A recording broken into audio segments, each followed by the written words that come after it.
મોરબી શહેરમાં સામાન્ય વરસાદે દરેક વિસ્તારમાં પાણી ભરાઈ જાય છે।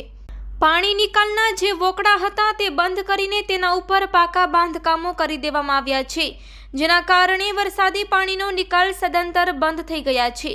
જ્યારે હવે નગરપાલિકામાંથી મહાનગરપાલિકાનું અસ્તિત્વ થયું છે, ત્યારે મહાનગરપાલિકાના અધિકારીઓએ આવા વોકડા ઉપરના દબાણો દૂર કરીને પાણી નિકાલ ખુલ્લા કરવા જોઈએ, પણ તેના માટે નિયત, પ્રામાણિક અને દ્રઢ નિશ્ચય હોવો જોઈએ।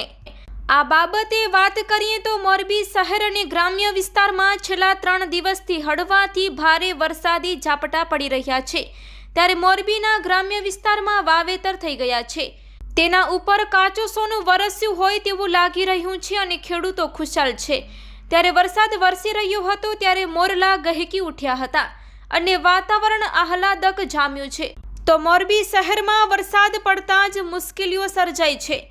મોરબી નાની કેનાલ રોડ, ચંદ્રેશનગર, મૂનનગર ચોક વગેરે વિસ્તારના લોકોને શહેરમાં જવા માટે લાતી પ્લોટ શેરી નંબર 6 માંથી જાય છે અને આવે છે, ત્યારે આ જ રોડ ઉપર રોડમાં લાઇન લેવલ ન હોવાથી પૂરેપૂરા રોડમાં પાણી ભરાયેલું છે।